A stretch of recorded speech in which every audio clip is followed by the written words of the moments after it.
सर्दियों में सालन बनाने का दिल ना कर रहा हो तो कुछ ऐसा चटपटा बनाया जाए जिसे खा के आप जो है पराठे के साथ भी खा सकते हैं, पूरी के साथ भी खा सकते हैं, चाहे तो चपाती के साथ भी खा सकते हैं। तो ऐसी कौन सी रेसिपी है जिसे आप जो है झटपट से बनाएं और झटपट से खा लें? तो इस मज़ेदार सी रेसिपी के लिए आज आपको क्या-क्या चीज़ें चाहिए, तो चलें चलते हैं रेसिपी को बनाते हैं। बिस्मिल्लाहिर्रहमानिर्रहीम। तो इसके लिए सबसे पहले मुझे जो चीज़ चाहिए थी वो है जी मूली। तो मैंने ली एक मूली, और फ्रेश लीजिएगा आप। जो अगर ढीली-ढाली लेंगे, थोड़ी बासी हो जाए, 1-2 दिन पुरानी हो जाए, तो ये थोड़ी सॉफ्ट हो जाती है, ढीली-ढाली हो जाती है और इसका जायका भी वैसा नहीं रहता।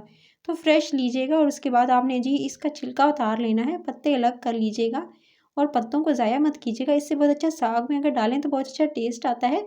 सो इसको आप वेस्ट ना करें, इसके पराठे भी बहुत अच्छे बनते हैं गाइस।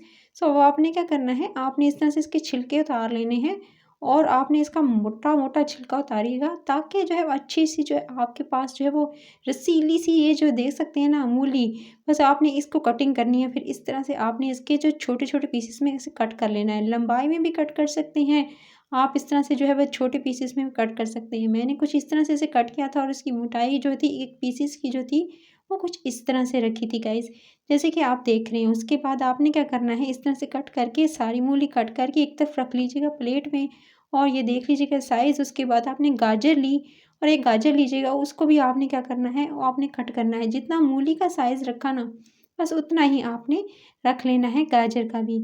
और गाजर का साइज़ की बात करूँ तो गाजर को भी मैंने इसी तरह से कट किया है जिस तरह से मूली को कट किया। क्योंकि गाजर का सीज़न है तो फ्रेश गाजरें आ रही हैं। दरमियान का पार्ट आपको जो है येलो होता तब दिखाई देता है, जब शुरू के सीज़न में आती है तो वो पुरानी स्टोर की होती है उन्होंने। और अगर एंड का सीज़न चल रहा हो तब भी आपको येलो पार्ट नज़र आएगा, लेकिन अभी फ्रेश हैं इसलिए मिड में जो है वो जो मिड का पार्ट है वो निकालने की ज़रूरत नहीं है। इसको भी गाजर को कट करके मैंने प्लेट में रख लिया। फिर ली मैंने हरी मिर्चें। अच्छा, हरी मिर्चें भी इससे बड़े साइज़ की ली हैं आप। लंबी वाली जो होती हैं, वो जो भरवा होती हैं, वो भी यूज़ कर सकते हैं। जैसे हम भरवा बनाने के लिए, यानी आप जो कीमा भरने के लिए, आलू भरने के लिए, जो फिलिंग भरने के लिए उसकी यूज़ करते हैं ना, बस वो वाली भी ले सकते हैं। और ये नॉर्मल इस तरह की आती हैं, वो भी ले सकते हैं। सो आपने क्या करना है, इनके सीड्स निकालने हैं, बीच मत अलग कीजिएगा और आपने इनको कट कर लेना है। 4 हिस्सों में भी डिवाइड कर सकते हैं, 2 हिस्सों में चाहे तो 2 हिस्सों में भी डिवाइड कर सकते हैं। मैंने कुछ जो थी वो मेरे पास छोटी थी, तो मैंने क्या किया, मैंने उनको 2 हिस्सों में कर लिया। जो बड़े साइज़ की थी उनको 4 हिस्सों में कट कर लिया। तो गाजरों के साथ मैंने हरी मिर्चों को भी कट करके इसके साथ उसके साथ थोड़ी-सी जो है मैंने अदरक भी ले ली थी, सिर्फ़ थोड़ी-सी जो है वो जूलियन कट करके लंबाई में मैंने छोटा-छोटा कट करके वो भी रख ली। सब्जियों को एक तरफ रखेंगे और आपने क्या करना है, आपने ले लेना है कढ़ाई के अंदर डालना है तेल। सरसों का तेल ऐड कीजिएगा आधा कप भरकर, और साथ में मसाला बनाएँगे। सबसे पहले मैंने लिया है ये मेथी दाना 1 टेबलस्पून भरकर, साथ में राई दाना जो है ये मैंने लिया है 1 टीस्पून भरकर, 1 छोटा चाय का चम्मच। साथ में आप साबित धनिया जो है वो लेना है आपने 2 टेबलस्पून भरकर, 2 चाय के चम्मच छोटे भी ले सकते हैं, बड़े भी ले सकते हैं। और उसके साथ ही आपने इसको रोस्ट करना है। अच्छा, आँच जो है वो हल्की रखनी है। हल्की आँच पे बनाएँगे ताकि आपके मसाले की जब तक खुशबू नहीं आ जाती हो, ये अच्छे से देख सकते हैं भुनते हुए 2 से 3 मिनट हो चुके थे और इसकी बहुत खुशबू जो है अच्छी फैलना शुरू हो गई थी। तभी आपने इसको ग्राइंडर में डाल के ग्राइंड कर लीजिएगा इस मसाले को, और गरम तेल के अंदर जो है जैसे ही गरम होगा उसके बाद आँच हल्की कर दीजिएगा। आपने इसके अंदर सब्जियाँ सारी शामिल कर देनी है। उसके बाद आपने सिर्फ जस्ट 2 मिनट के लिए इनको कुक करना है। यानी गरम तेल के अंदर डालेंगे तो ये थोड़ी-सी सॉफ्ट हो जाएँगी, क्योंकि इसके अंदर जो जितना पानी है ना वो ड्राई हो जाएगा।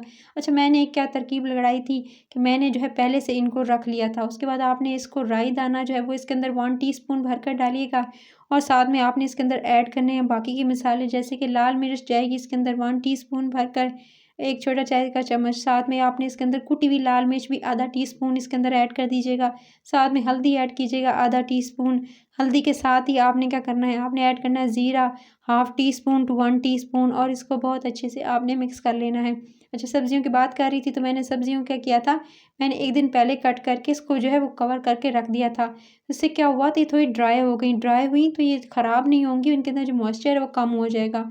उसके बाद आपने इसके अंदर सौंफ डालना है, तकरीबन 1 छोटी चाय का चम्मच सौंफ जो है वो भी थोड़े से डाल दीजिएगा, चाहे तो रोस्ट करके भी सौंफ को डाल सकते हैं। सौंफ भी चलेगी इसके अंदर। उसके बाद आपने अच्छे से मिक्सिंग करनी है। याद रहे आँच हल्की रख के पकाइएगा। उसके बाद ये जो मसाला था ना, इसको ग्राइंड करके मैंने इसको रख लिया था और इसको भी इसके अंदर शामिल कर दिया। 1 टेबलस्पून भरकर मसाला ग्राइंड किया हुआ इसके अंदर जाएगा, और इसकी बहुत अच्छे से मिक्सिंग करनी है। याद रहे कि हमें ज़्यादा देर तक नहीं पकाना है, ना सॉफ्ट करना है, बस इतना कि इसके अंदर जो है वो अच्छे से जो है वो पक जाएँ, बस थोड़ा-सा जो है, ना तो ज़्यादा सॉफ्ट हो, क्योंकि इसके बाद ये खुद जो है वो सॉफ्ट हो जाएँगी इसी तेल के अंदर। नमक इसके अंदर लास्ट में शामिल करेंगे। 1 टीस्पून टू हाफ टीस्पून शामिल कीजिएगा और इसको फिर कुक कर लीजिएगा। नमक डालेंगे ना तो इसके अंदर जो पानी है वो ऑटोमेटिकली सब्जियाँ छोड़ेंगी, इसलिए आपने इसके अंदर सिरके का इस्तेमाल करना है ताकि ये जो है वो सिरके की वजह से लंबे अरसे तक इसको स्टोर कर सकें। 1 टेबलस्पून भरकर सिरका भी लास्ट में चला गया। इसको मिक्स करना है और मिक्स करके सिरका शामिल करके जस्ट 1 मिनट और पकाना है। आँच देख सकते हैं ना, इतनी हल्की रखी हुई है, आप इससे ज़्यादा नहीं रखनी है। उसके बाद आपने जो है वो जस्ट इसको कुक करना है 1 से 2 मिनट और उसको जी याद रहे कि आपने इसको स्टोर कर लेना है किसी भी शीशे की जार में और इसको सेव कर लीजिएगा। महीनों चला सकते हैं, महीनों तो मुश्किल है क्योंकि इतनी चटपटी, इतनी मज़ेदार बनेगी कि उसी टाइम जो 1 हफ़्ते में ही फिनिश हो जाएगी। तो रेसिपी पसंद आई तो रेसिपी के चैनल को सब्सक्राइब, वीडियो को लाइक और शेयर कीजिएगा। अपना ख्याल रखिएगा। Take care.